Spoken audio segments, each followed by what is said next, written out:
Hey everybody. So here we are. It's about to be day one of mandatory stay at home, and we are here with you and hope everybody's doing okay. Like I said, since last week, I'm coming on here every day at 4:30, hopefully helping you guys out, but I want you guys to know that you're helping me out because I've been looking forward to this all day.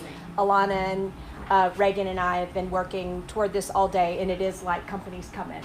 Yeah, super fun. So I wanted to do something today for those, I believe, either middle schoolers or high schoolers. I've heard everything from 7th grade to 8th grade. I know I took Louisiana Studies in 8th grade, but maybe something to supplement them. And remember, if they're not here right now, which I totally get, these live on our Facebook page, on our website, and on the recipe that we're cooking. So I do want to get this recipe going. I'm making corn macque choux, and I'm going to talk about where the dish originated and why we make it so often in South Louisiana, but I do want to get it going. So what I have in this skillet that's already been sauteing, Alana chopped up for me onion, yellow bell pepper, red bell pepper, and then there's andouille in here. So andouille is a highly smoked meat. This is from Bailey's in Laplace. It has a bow on it because my sister-in-law gives me andouille every year at Christmas, and it lives in my freezer. So this is from Bailey's.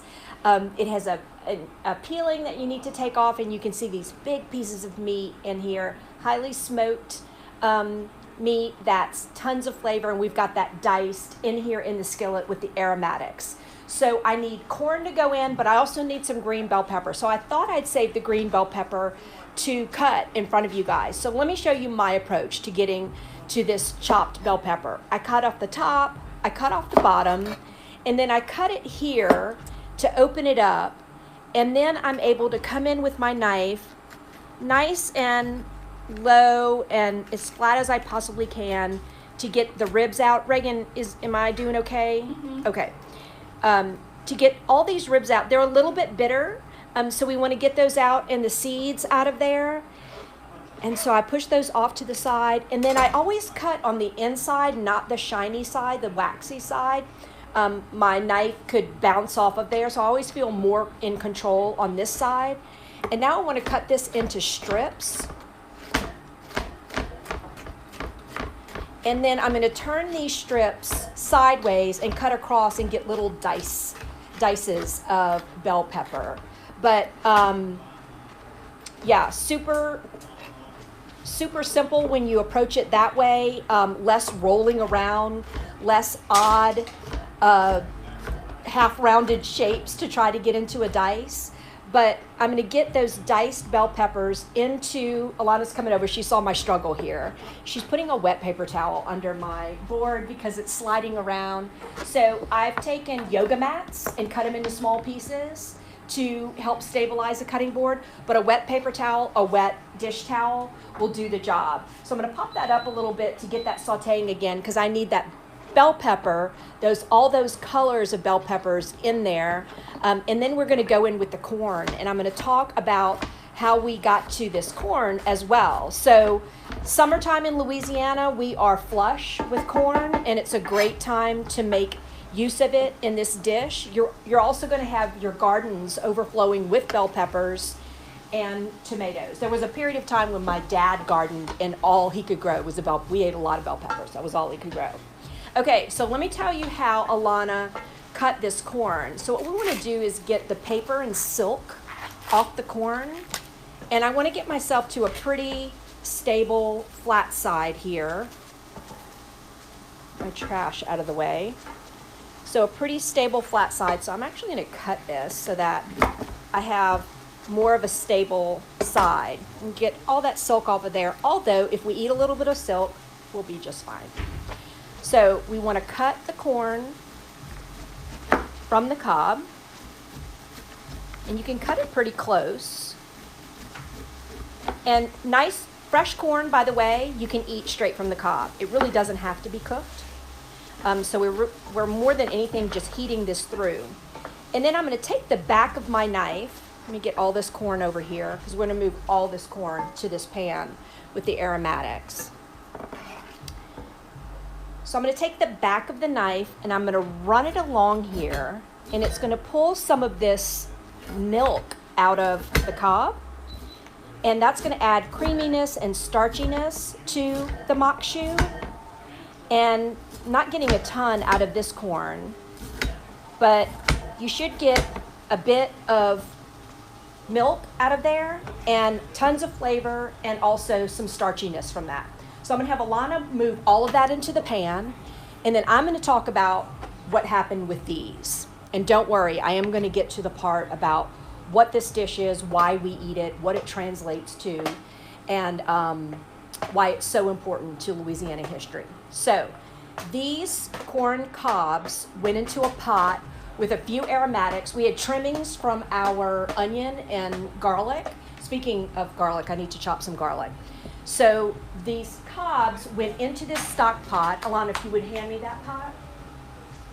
I'm going to set it right here. So it went into this stock pot, and Reagan, tell me when. Yeah, I got it. Got it? All right. So corn cobs, some aromatics. We threw our shrimp tails in there, and what we've done is we've made a stock. So for the traditional macque choux, you typically don't really need any stock, but we can make a stock to add to this to turn this into a soup. Super easy. So corn cobs, aromatics, and shrimp tails. So you're using all of it, all of the parts of the corn in the dish and to make a stock. And this was fairly quick, Alana? Yeah. 30? I'll say 25, 30 minutes. Okay. So quick stock and really delicious. All right. So I'm going to chop this garlic really quickly, and that's going to go in there. And then at the very end, what we do is when this garlic goes in, I'm going to add a little bit of Cajun or Creole seasoning. I'm going to use one we have here in the shop called The Stuff. Use any one you have on hand, whatever brand it is. That all-purpose Cajun Creole seasoning is going to go in there and add a little bit of heat and some other flavors in there. So I'm going to get this chopped up. And in goes that garlic. And then our teaspoon of that seasoning. And this one happens to be salt-free. Again, use what you have on hand. You can, and we're just going to play with the salt at the end. So I'm going to have Alana actually pop the heat up there so that we can get the rest of that bell pepper sauteed and that corn softening a little bit. But we definitely talked about this earlier. We want this dish to have a bite. Yeah. We want absolutely. some crunch. So this isn't, I've seen lots of recipes, and some of them say cover it and simmer it for, an hour. This is something that comes together for me quickly. Me too. So I wanted to have some crunch, some brightness, and be something that I can throw together really, really quickly. And that's definitely what you're going to be able to do here. So I want to talk about this dish, why I love it so much, why I think it's such a great representation of our cuisine here. And it is according to, so I adapted the recipe from John Folse, and he refers to macque choux as a Cajuns living along the river. This is a dish they would have made because we do add shrimp to this dish, and there would have been access to river shrimp from the Mississippi River. It was something that I grew up with. I remember my mother and grandmother making this, and they definitely would have thrown shrimp into this. So when we think about the other book that I use to do research is Chef Marcel's book. Marcel Bienvenu was one of my instructors at Nichols. She is a longtime food writer for the Times-Picayune, and this was one of my texts in school. And she explains it really, really well because she talks about corn being available to the Cajuns or the Acadians. These are the Acadians who were expelled from Nova Scotia and then landed here. And that corn being available to them well before rice was here. So rice was brought in really as a, it was called Providence rice. And so the reason for rice being brought in mainly from the Germans and the Midwesterners who came down to settle here, that rice was used as a crop when corn failed. So rice is fairly new to Louisiana, even though we think of it as like the crop of Louisiana. It definitely is, and it's important. but it's fairly new, and it's something that they learned to grow from other folks, and something that worked well, especially in those areas that are prone to flood. Right. That's what was planted there. So this book would be a great resource for those middle schoolers and high schoolers because she explains it so well. But corn was extremely important to the Cajuns, where they were eating it in the morning as like a corn mush, a corn pudding or porridge. They were eating it at lunchtime, making corn bread. They had like griddle cakes too and stuff, right? Right, Yeah. and then eating it again at night as macque choux. So something that was really, really important to them. Okay, so we're gonna go ahead and drop the shrimp and tomatoes, and these are gonna release some liquid, but if we feel like this is getting a little dry, we can always grab a few spoonfuls of that stock. But I've got peeled deveined shrimp, that's going in, and then these tomatoes, which were just on the vine tomatoes that came from the grocery store. We've chopped those, and they were, I'm going to say, within a few days destined for the compost heap. I know I've talked about this a lot, y'all. So they're putting off a whole lot of juices, but that's okay because we need that. So I'm going to get you to stir that around. And we're going to get those to cook through while I get these green onions chopped, because we want to add these at the very end before we serve them. So this dish is a side dish. I often make it as, so you could serve it as a side dish as your vegetable. Yeah. I often make it as a base for, say, some grilled fish. It could, so then what you have available to you, and let's go ahead and pop that heat up just so we can cook that shrimp through here pretty quickly. I would also add some of that stock, and I do take a liberty with this macque choux at the end, and I do hit it with a little bit of heavy cream just to add some richness and to make it a little more saucy. Yeah. And a great base, again, for that piece of grilled fish. Or, but one thing that I read that I didn't realize when I was refreshing my memory on macque choux earlier today, and I was going through Chef Folse's encyclopedia, there's a dish that he says would have been, those River Road Cajuns would have served as a Sunday dinner, lunchtime, after church dinner, where they would take this macque choux kind of at this point, instead of shrimp going in, they would nestle in an 8-piece cut chicken. Sounds good. Right. So they'd nestle in that chicken, and so the macque choux is cooking and simmering, and that chicken is that fat from the chicken, that bone-in chicken with the skin on, that fat is rendering into the macque choux. Oh my gosh, can you imagine how delicious that would be? That would be amazing. Yeah. So if that's available to you, a pieced chicken, or maybe a whole chicken that you picked up, that would be something that at this point, rather than adding in that shrimp, then you would skip the shrimp and add in chicken and let that all cook together. Rotisserie chicken would. And really you could cook it all the way and then shred a rotisserie Yeah. chicken in there. So we've got that. So now you can see, or can you see, Reagan? We're starting to not be translucent. Yeah. So our shrimp are getting firm, and there's liquid building in the bottom there, and and that's coming from the little bit from the shrimp and also from the tomatoes. So I would say kind of get that spread out and let it do its thing Okay. for a minute.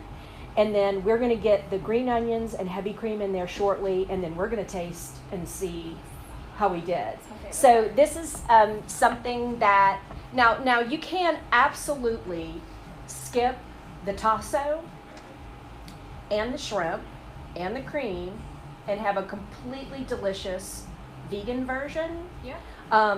We have a smoked olive oil that would help to add that smokiness in, but and I'm not a huge fan of liquid smoke, but at a time like this, when we are all just doing our best to serve what we can, a little dot of liquid smoke in there to bring you that smokiness in the absence of that smoked meat. Now, you said this is a Thanksgiving dish for you guys. Yes. Your dad makes this, Yeah. but he doesn't make it with andouille. He makes it with Tasso. and tasso is what I used Saturday for the quiche. Again, that piece of tasso that I keep, I always have some on hand in my freezer. another highly seasoned smoked meat that would work well in there. But I think you could do a smoked sausage in here as well. Yeah, or like a hock would be really nice. Oh, a ham too. hock Yeah. would work really well. But other than that, we're talking about simplicity. We're talking about what's overflowing in the garden in the summer. If you think about the Cajuns and them being resourceful and making use of what was available, that's how I like to think of this Right. dish. I kind of think of this dish, if I had to like name the Cajun dish, and I know probably a lot of historians are like, no, lady, stop talking. But for me, Macque Choux, I just think about them embracing this ingredient that was, so abundant. And the thing that they were probably really accustomed to was wheat. And Yeah. they get here and there's no wheat. So them embracing this ingredient and making the most of it. So that smells amazing. Let's go ahead and pop that heavy cream. Probably maybe a third of that Okay. for now. This is something that, again, is not part of the traditional recipe. It's something that I take liberty with at this point, and I'm going to give you some of those. But I like the creaminess. I like the decadence of the heavy cream. You can absolutely skip it, but I love that it turns into this really rich side dish, or again, that base for a piece of fish, or even that chicken. So we're going to let that kind of tighten up and do its thing. And we need some serving dishes so that you and I can dig in. Look at this. She's got me covered. Always does. So Alana drives in from the Feliciana's for work, and she grabbed on the side of the road. Tell everyone where this was today. Where's this gentleman? So he's on the corner of Pride Port Hudson and Highway 19 in Zachary. In frame. Yeah. So if you're heading north from Baton Rouge, he's about 20 minutes, but he's there almost every day. I don't see him on Sundays. Okay. So, So the strawberries are not sheltering in place. They are still being harvested. They're growing. We're having a beautiful season this year, as we are with crawfish. So all of those local foods are still available. We need to get creative about and be safe about how we access them. And a dude on the side of the road from a nice safe distance with virtually a touchless transaction. It sounds like a great way Someone to... said Mr. Homer. Mr. Homer. is that his name? Well, it's nice to know now. All right. Hi, Mr. Homer. I'm excited to know what his name is. So a great way to take advantage of what's available to us, and make sure we keep our farmers working and kind of keep these cogs, all these wheels, turning in this big machine that we're trying to keep a hold of. Right. So in thinking that, I know we're getting a lot of questions about why are you here? How are you doing this? We have really scaled back from our 15 employees. We're now down to 4 folks.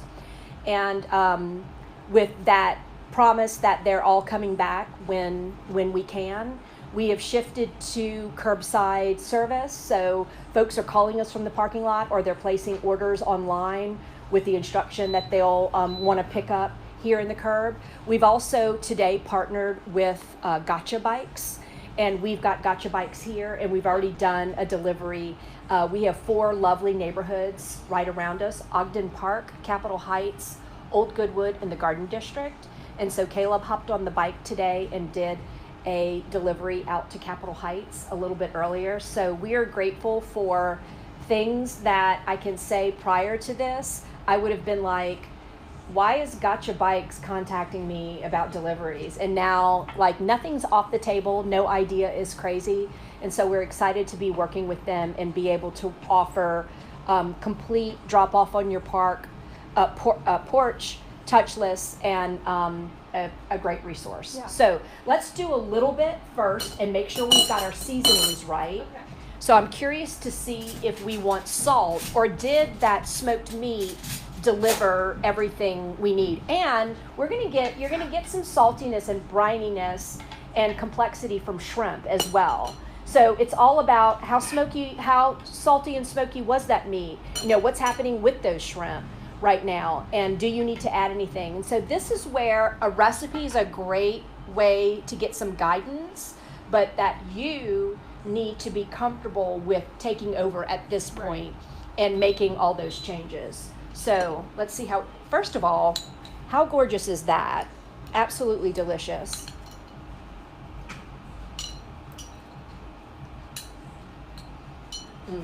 Super good. Could definitely use some salt, I think. So let's hit it with a little bit of salt. But super delicious. It's sweet. I've got richness from the onions. Holy moly, we've got some heat from the stuff. Yeah. But really, really nice.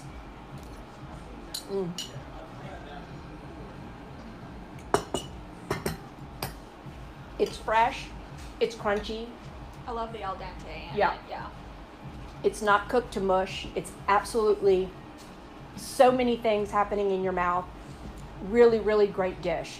So I do want to say a couple of things. That fresh tomato that I used that was available to me, you can totally go canned diced tomatoes. No problem at all. Right. And then I happened to find corn on the cob today.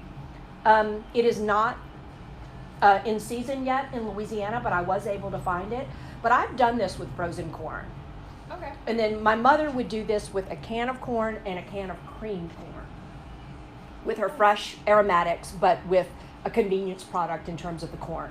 So this is available to you now. I want you to make it now, but I also want you to put it in your back pocket for this summer when that corn is literally coming out of our ears. See what I did there? Got it. Because this is something we want to turn to on the regular to make this one. Okay. You guys, thanks so much. Tomorrow, super cool. I'm going to be at Point Marie neighborhood here in Baton Rouge. We are going to do our Facebook Live from there and also Facebook Live into their neighborhood group. I'm super excited about going and cooking there, and we're going to tackle Taco Tuesday out at Point Marie. So we're really, really looking forward to that. Y'all, this is the favorite part of my day. I look forward to this.